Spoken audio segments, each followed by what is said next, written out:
बिटिया रानी, यहाँ का वातावरण शांत और सुंदर है। हम दोनों मिलके पूर्ण समर्पण के साथ अपने आराध्य श्री हरि विष्णु का स्मरण करें। वे हम पर प्रसन्न होके तुम्हारे कष्टों का अंत करेंगे। ओम नमो भगवते नारायणाय। ओम नमो भगवते नारायणाय। ओम नमो भगवते नारायणाय। सुखिया माई, मेरा मन बहुत घबरा रहा है। मेरे पेट में कुछ हो रहा है।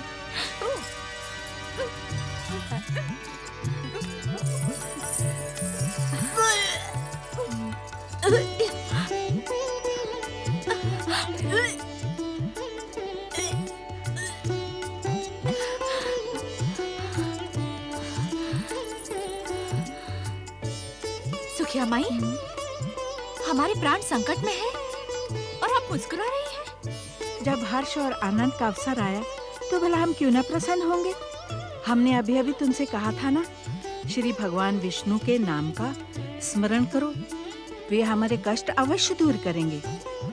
जगदीश्वर ने हमारी प्रार्थना सुन ली और हमारे कष्टों का अंत हो गया। तुम बावली तो नहीं हो गई है सुखिया माई? बावली तो हो गई हूँ बिटिया रानी, क्योंकि तुम माँ बनने वाली हो।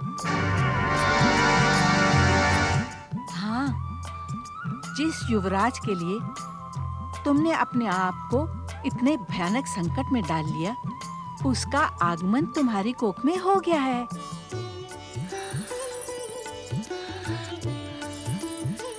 फूल सा राजकुमार आएगा, मैं उसे झूले में झुलाऊंगी, उसे लेकर झूमूंगी।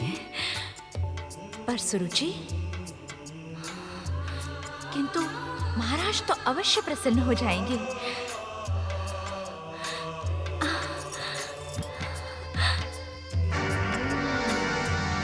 बात की सूचना पटरानी सुरुचि को देनी ही होगी।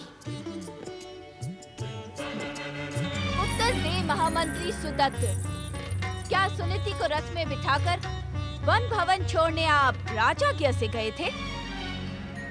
हम बार बार पूछने के आदी नहीं है सुदत्त, उत्तर दें। हाँ महारानी। तुम कंपिला देशवासियों की स्मरण शक्ति इतनी क्षीण क्यों है? कितनी बार तुमसे कहा गया है कि हम महारानी नहीं, कंपिला देश की पटरानी है, पटरानी। पटरानी कहकर पुकारा करो।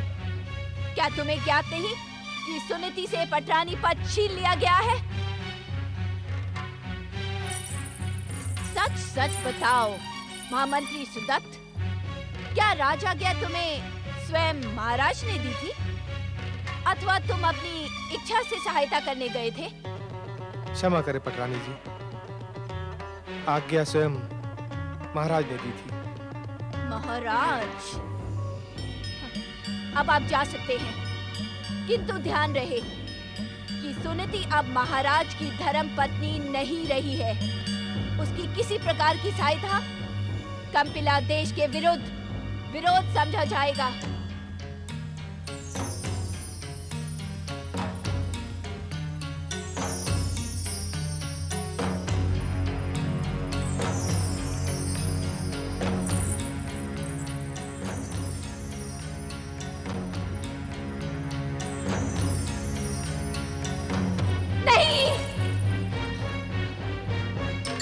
कह रही हो? जी पटरानी। तुम्हें यह सूचना कैसे मिली? पटरानी, सुनीति और सुखिया के महल से निकलते ही आपकी आज्ञा के अनुसार चारों ओर वत्स देश के विश्वासी सेवक लगा दिए गए थे। इस बूदनी से तो आप भलीभांति परिचित हैं। यह अशुभ सूचना यही लेकर आई है। वास्तव में ये सूचना अशुभ है। स्मरण रहे, किसी भी मूल्य पर ये सूचना महाराज तक ना पहुंचे, अन्यथा अनर्थ हो जाएगा, अनर्थ। आप निश्चिंत रहे पटरानी। बुधनी, आज्ञा पटरानी जी। तुमने अपना कर्तव्य भलीभांति निभाया है। ध्यान रहे, सुनीति के हर कार्य की सूचना मुझ तक पहुंचती रहे। जो आज्ञा पटरानी जी। जाओ।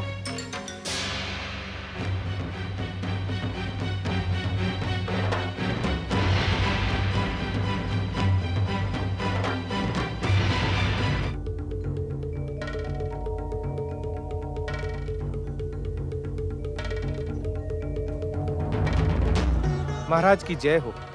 महामंत्री सुदत्त, आपने महारानी सुनीति को सुरक्षित वन भवन पहुंचा दिया ना? जी महाराज, किंतु मेरे इस कार्य से पटरानी जी प्रसन्न नहीं है। महाराज, यदि आज्ञा हो तो एक निवेदन करूं। अवश्य। महाराज, महारानी सुनीति को इस प्रकार राजमहल से निकाले जाने का समाचार प्रजावासियों तक पहुंच चुका है। प्रजा में रोष व्याप्त है। क्षमा करें महाराज, प्रजा इसके लिए आपको। आप अपनी बात निसंकोच कहें। महाराज, प्रजा आपको दोषी मान रही है। स्थान स्थान पर इसी बात को लेकर राज कर्मचारियों को प्रताड़ित और अपमानित किया जा रहा है। महाराज, अब आपको प्रजा के इस रोष को शांत करने के लिए कोई उपाय करना होगा। प्रजा का रोष अनुचित नहीं है। महारानी सुनीति से हमारी प्रजा मां के समान प्रेम करती थी, किंतु परिस्थितियों के सन्मुख विवश होकर हमें ऐसा कठोर निर्णय करना पड़ा। अब हम इच्छुक होने पर भी महारानी सुनीति को यहां लौटा लाने में असमर्थ हैं। सत्य तो ये है कि महारानी सुनीति ने हमारा दूसरा विवाह करवा के हमें धर्म संकट में डाल दिया। न तो हम महारानी सुनीति को प्रसन्न कर पाए और न ही पटरानी सुरुचि हमसे प्रसन्न है। अब आप ही बताएं, प्रजा के रोष को शांत करने का हम क्या उपाय कर सकते हैं?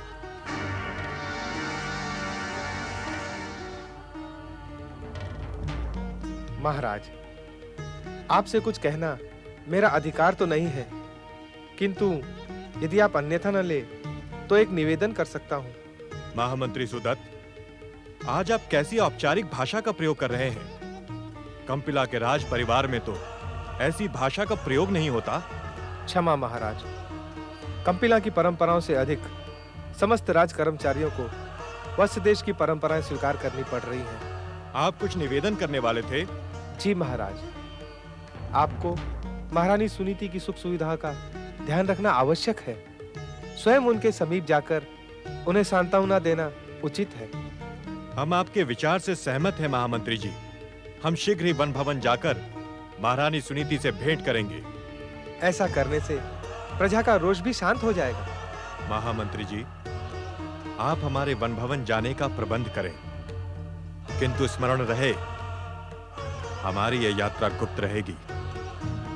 महाराज, महाराज, महाराज की जय हो। महाराज शीघ्र चलें, पटरानी जी का स्वास्थ्य बिगड़ रहा है। वे बेसुध और अचेत हो रही हैं। चेतना आने पर आपका ही नाम स्मरण कर रही हैं। शीघ्र चलें महाराज।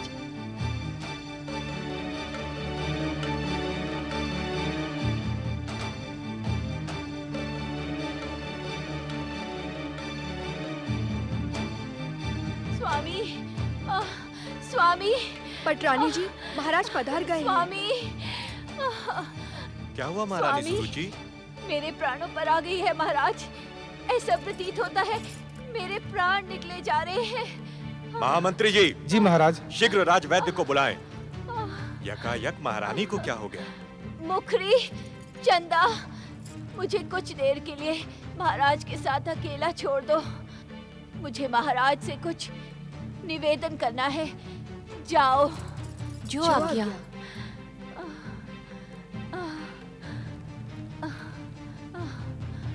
महारानी, क्या निवेदन करने की इच्छुक हैं आप? महाराज, यदि इसी प्रकार तड़पते हुए मेरे प्राण इस शरीर से निकल गए तो क्या आप पुनः अपनी प्रिय सुनीति को पटरानी बना लेंगे?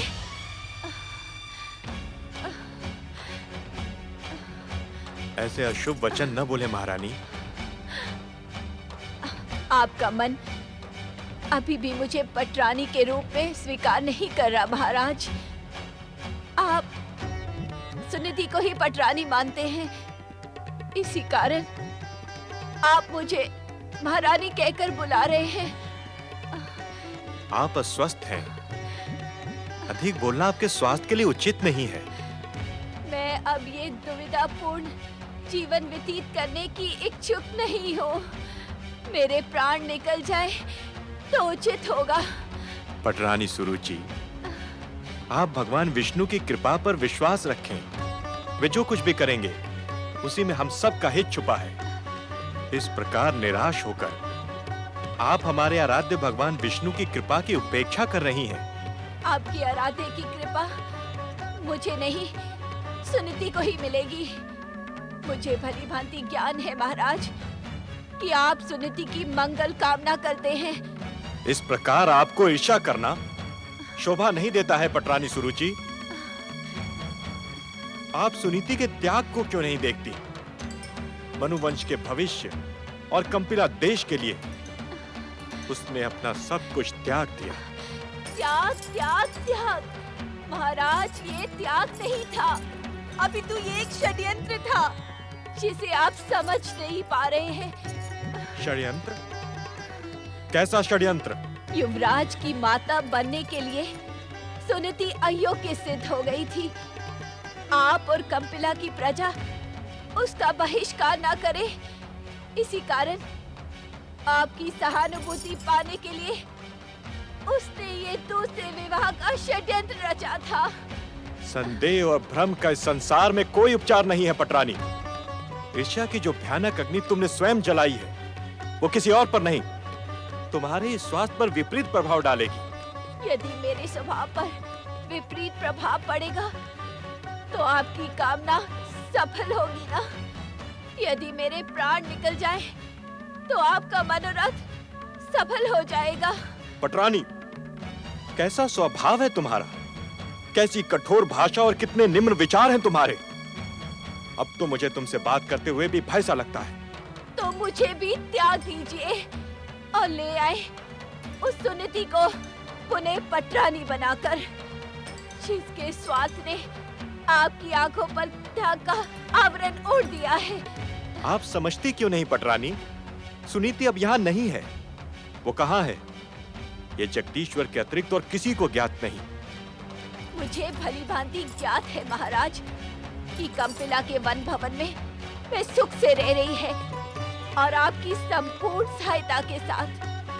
असत्य बोलना आपको शोभा नहीं देता महाराज। मुझे भली भांति ज्ञात है महाराज कि आप मेरे सर्वनाश की प्रतीक्षा कर रहे हैं।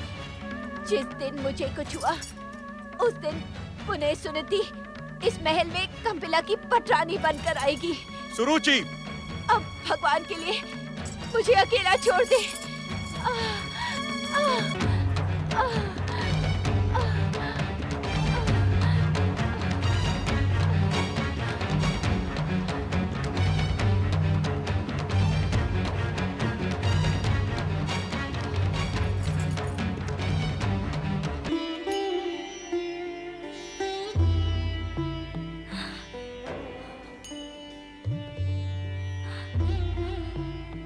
ऐसी दशा में रोना अनुचित है बिटिया रानी। जगदीश्वर भगवान विष्णु ने तुम पर अपार कृपा की है। तुम्हें तो उनके उपकार का आदर करना चाहिए। यूं रो रो कर श्री भगवान की महान कृपा का अनादर ना करो बिटिया। शांत हो जाओ, शांत हो जाओ बिटिया रानी, शांत हो जाओ। मैं अपने दुर्भाग्य पर अश्रु नहीं बहा रही हूँ। अपितु क्या बिटिया रानी? अपितु मैं अपने वचन की पूर्ति के कारण भयभीत हूँ। कौन सा वचन? मैंने सुरुचि को वचन दिया था कि उसका पुत्र ही कंपिला देश का युवराज बनेगा, किंतु यदि महाराज को मेरे पुत्रवती होने की सूचना मिल गई तो क्या वे मेरे वचन की रक्षा करेंगे? क्या मेरा सुरुचि को दिया हुआ वचन मिथ्या नहीं हो जाएगा? इसी कारण मैं वन भवन में रहना स्वीकार नहीं कर रही थी। यहाँ की हर सूचना महाराज तक पहुँच जाएगी और नारायण नारायण नारायण नारायण। देवर्षि, मैंने सुना है कि मनुष्य लोक के प्राणी को सैकड़ों महायज्ञ करने के बाद जो पुण्य प्राप्त होता है, वही पुण्य एक बार आपके दर्शन से प्राप्त होता है। मैं कितनी सौभाग्यशाली हूँ जो मुझे आपके दिव्य दर्शन प्राप्त हुए।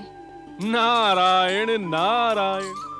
महारानी सुनीति, मैं तो अपने आराध्य जगदीश्वर भगवान विष्णु का सेवक मात्र हूँ, किंतु आप आने वाले समय में जिस दिव्य पुत्र की माता बनने वाली हैं, वो दिव्यात्माओं और सौभाग्यशालियों का शिरोमणि सिद्ध होगा और भक्ति के आकाश में एक नक्षत्र की भांति सदा सदा जगमगाता रहेगा। नारायण नारायण। महारानी सुनीति, अब आप एक महादिव्य पुत्र की माता बनने वाली हैं। पुत्र में माता के ही संस्कार पलते हैं। वो बालक आप ही से संस्कार, शिक्षा और भक्ति की दीक्षा ग्रहण करेगा। इस कारण क्या देवर्षि? इस कारण आप अपनी समस्त दुविधाएं और दुख जगदीश्वर भगवान विष्णु के श्री चरणों में समर्पित कर दें।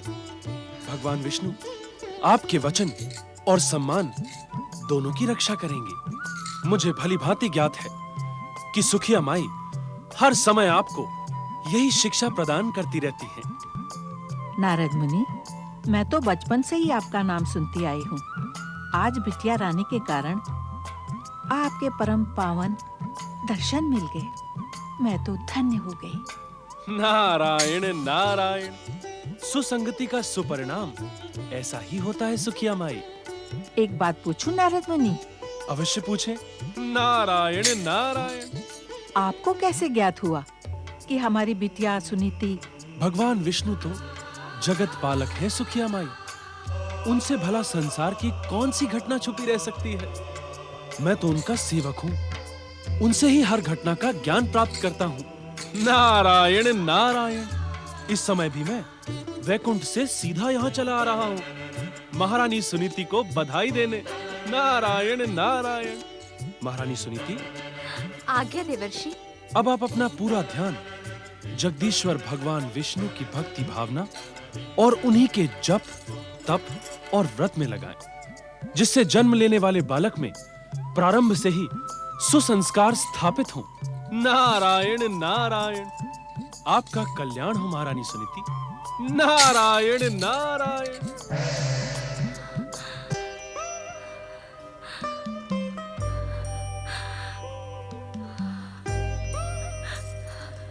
इन अश्रुओं को ना बहाओ बिटिया रानी।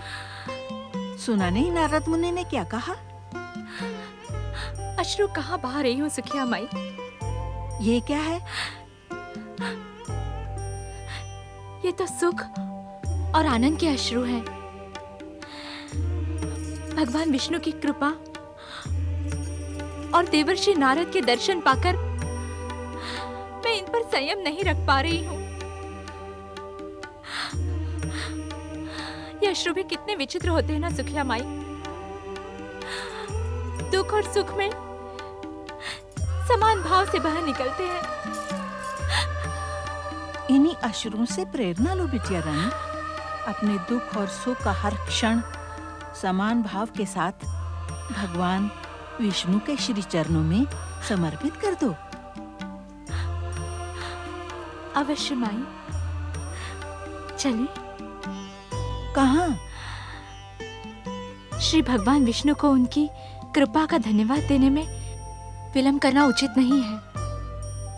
चलें?